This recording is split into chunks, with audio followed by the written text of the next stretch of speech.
अस्सलाम वालेकुम। मेरा नाम मोहम्मद आमिर है और ए प्रोडक्शन ट्यूटोरियल्स के हवाले से फ़ोटोशॉप की एक और ट्रेनिंग में मैं आज आपके साथ हूँ। आज के इस एपिसोड में हम बात करेंगे फ़ोटोशॉप में प्रोडक्ट को रीटच करने के हवाले से। अगर आप किसी प्रोडक्ट को शूट कर लेते हैं और शूट करने के बाद आप उसे रीटचिंग करना चाहते हैं तो आप उसे कैसे रीटच करेंगे, और जो बेस्ट वे है कलर कम्बिनेशंस का वो आपने कैसे करना है। अगर आप इसी किस्म की मज़ीद की वीडियोस को फॉलो करना चाहते हैं तो मेरी वेबसाइट को विज़िट कीजिएगा amirproductions.com। यहाँ पे आपको आफ्टर इफेक्ट की ट्रेनिंग्स मिलेंगी, एनिमेशंस की मिलेंगी, Fiverr tutorial, Photoshop tutorials, mobile tips and tricks.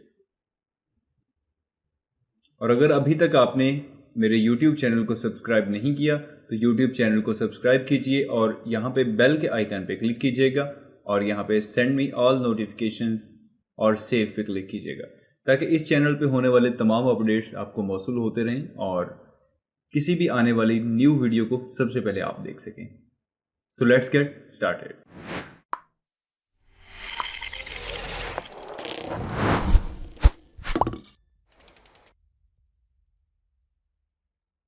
Alright, यहाँ पे फोटोशॉप में एक इमेज मेरे पास में ओपन है। अगर हम इसकी प्रॉपर्टी चेक करना चाहें कि ये इमेज मैंने कैसे शूट किया है तो हम फाइल इन्फो के ऑप्शन पे आएंगे और कैमरा डाटा पे क्लिक किया।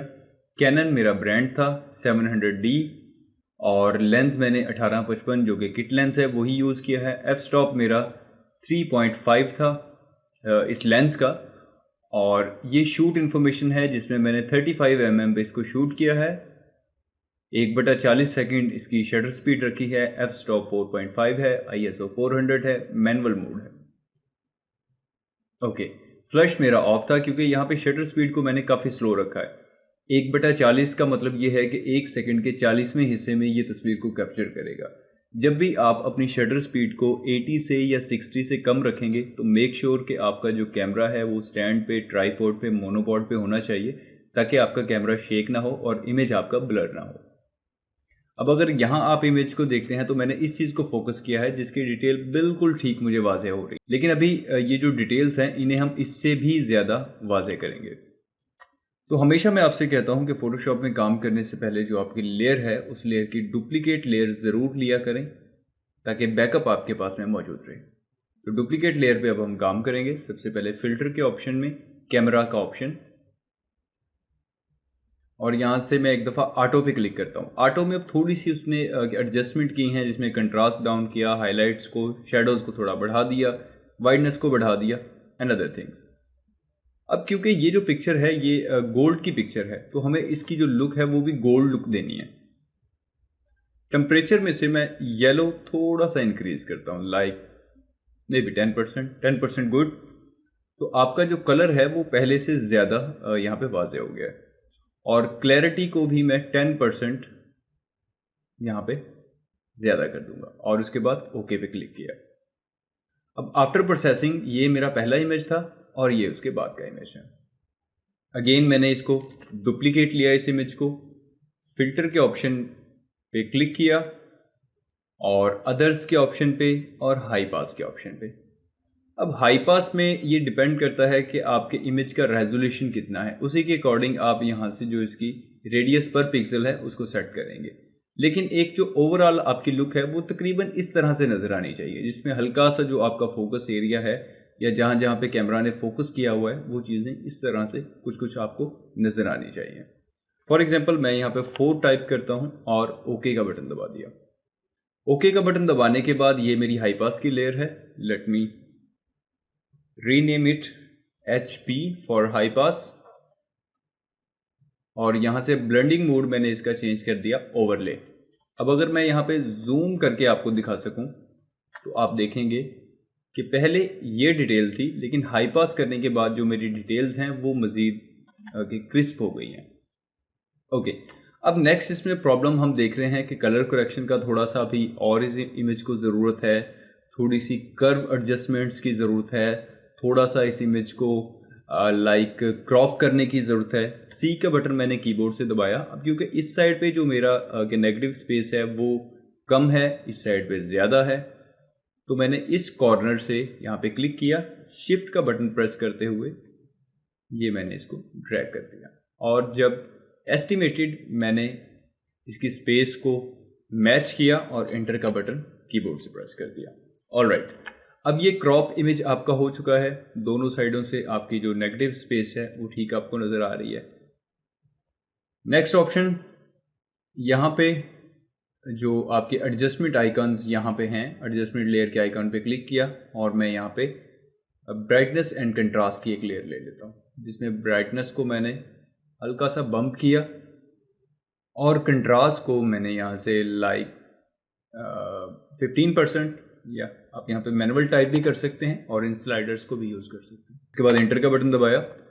अब अगर आप इस लेयर को ऑन और ऑफ करके देखेंगे तो आपको एक ओवरऑल जो लुक है वो ज़्यादा ब्राइट और ज़्यादा कंट्रास्ट महसूस होगी, जो कि इमेज के लिए परफेक्ट है।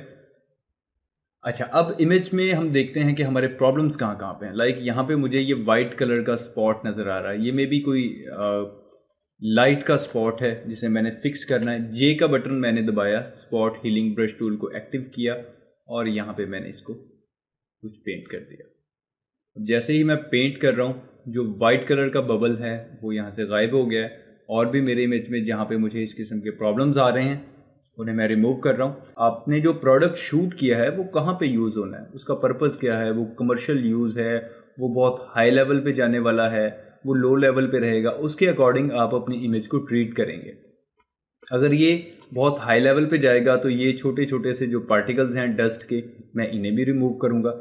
लेकिन अगर ये इतना ज़्यादा कमर्शियल यूज़ नहीं होगा तो मैं इतनी बारीक डिटेल्स में नहीं जाऊँगा। आल्सो ये डिपेंड करता है कि आपके इमेज ने अगर के प्रिंट होना है तो कितने साइज़ पे प्रिंट होना है। अब जैसे कि स्पॉट हीलिंग ब्रश मेरे पास एक्टिव है, तो हर वाइट जो मुझे यहाँ पे जर्रे नज़र आ रहे हैं उन पर मैं क्लिक करता जा रहा हूँ और वो वहाँ से गायब हो रहे हैं। अब इनमें मैं चंद एक उन पे क्लिक करूँगा जो कि आपके ध्यान को डाइवर्ट कर सकते हैं। लाइक यहाँ पे ये बड़ा एक निशान है, ये एक बड़ा निशान है, तो इस किस्म के जो ये बड़े स्पॉट्स हैं उन पे आप सिंपल क्लिक और पेंट कर रहे हैं ताकि वो देखने वाले के ध्यान को अपनी तरफ डाइवर्ट ना करें, ताकि डायरेक्ट आपका जो फोकस है वो आपके ऑब्जेक्ट पे रहना चाहिए जो आप लोगों को दिखाना चाह रहे हैं इस इमेज में, ना कि वो इन छोटे छोटे पार्टिकल्स पे नज़रें दौड़ाने लगे। ऑलराइट, ये थोड़ी सी रीटचिंग के बाद अब हम देखते हैं कि बिफोर एंड आफ्टर हमारे पास क्या था। पहले हमारे पास ये इमेज था, डुप्लीकेट लेके उसको हमने थोड़ी सी कलर एडजस्टमेंट की, उसमें हाई पास ऐड किया, उसको मज़ीद शार्प किया और उसके बाद उसकी जो ब्राइटनेस एंड कंट्रास्ट है उसको थोड़ा सा बम्प किया। अच्छा, बम्प करने के बाद अब जो इसका नेक्स्ट स्टेप है वो इसमें नॉइज़ बहुत ज़्यादा है, तो मैं चाह रहा हूँ कि ये जो नॉइज़ है ये वाला नॉइज़ रिमूव हो जाए, कुछ हद तक कम हो जाए। तो यहाँ पे मैंने एक न्यू लेयर बनाई और मैं इसे नाम दे देता हूँ ऑल का। ये ब्लैंक लेयर है। कीबोर्ड से कंट्रोल आल्ट शिफ्ट और ई का बटन प्रेस किया तो जितनी मेरी विजिबल लेयर थी वो एक इस लेयर में मर्ज हो गई हैं। लिहाजा इन सबको सिलेक्ट करके कंट्रोल जी का बटन मैंने, क्योंकि ये लॉक है, इसको अनलॉक करने के बाद इन सबको सिलेक्ट किया, कंट्रोल जी का बटन मैंने प्रेस किया, ये ग्रुप हो गई हैं और इसे मैं करता हूँ बैकअप। ये बैकअप मेरे पास मौजूद है ताकि दोबारा जब भी मैं रीटचिंग या कोई भी ट्वीक्स करना चाहूँ तो वापस अपने बैकअप में आ सकता हूँ। अब ये ऑल की मैंने दोबारा से डुप्लीकेट ली और मैं इसे कर देता हूँ ब्लर।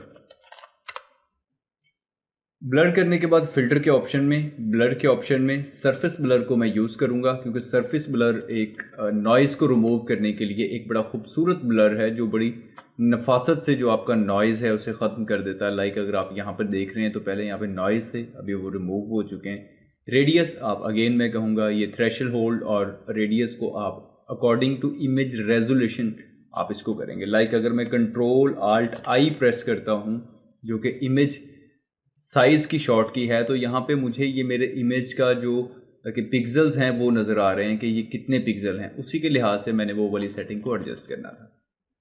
ऑलराइट, अब जो मैंने ब्लर किया है वो मेरे पूरे इमेज पे हुआ है, उसमें ये बैंगल्स हैं ये भी उसमें आ गए, तो मुझे तो ये नहीं चाहिए थे। अब इस ब्लर लेयर को मैं यहाँ से मास्क दे देता हूँ, एक ब्लैंक वाइट कलर का मास्क दे दिया।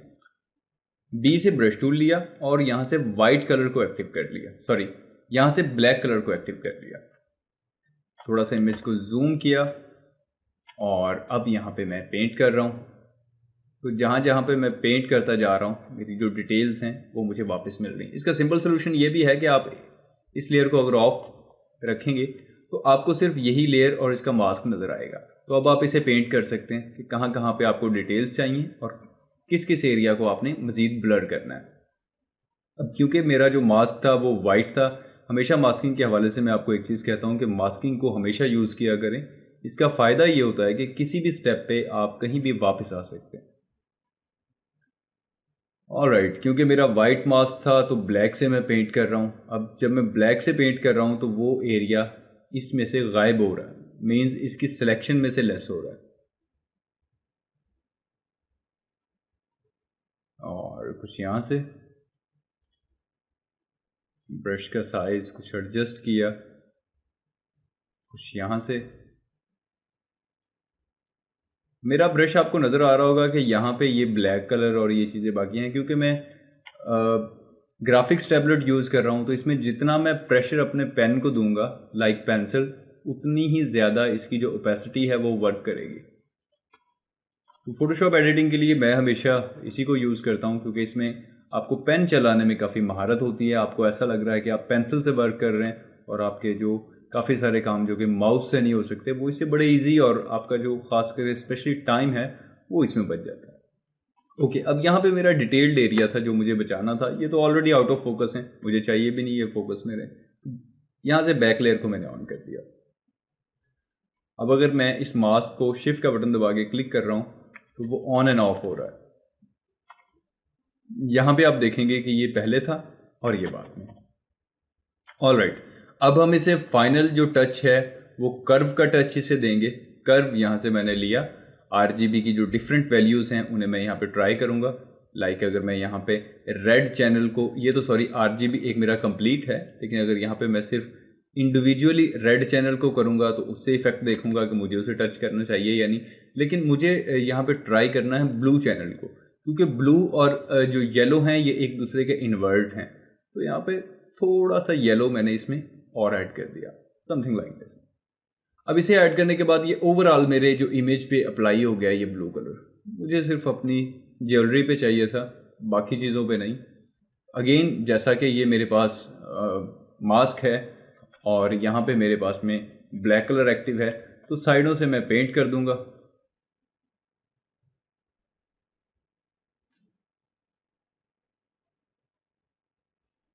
आपका जो इमेज है वो प्रिपेयर हो गया है और ये मुकम्मल शूट से लेके हमने अब तक इसको देखा कि ये हमारा शूट था। उसके बाद हमने उसकी कलर करेक्शन की, उसके बाद हमने उसे हाई पास किया, उसके बाद हमने उसमें ब्राइटनेस एंड कंट्रास्ट की, उसका बैकअप लिया, न्यू लेयर में उसे एक्टिव किया, उसके बाद उसको ब्लर किया ताकि जो हमारे नॉइज़ थे वो ख़त्म हो जाएं। और बाय द वे आप इस लेयर को सिलेक्ट करके अगर फ़िल्टर के ऑप्शन में जाएंगे और यहाँ पे नॉइज़ के ऑप्शन में आएंगे और यहाँ पे आपको रिड्यूस नॉइज़ का ऑप्शन मिलेगा, जिससे आप अपने नॉइज़ को मज़ीद कम कर सकते हैं।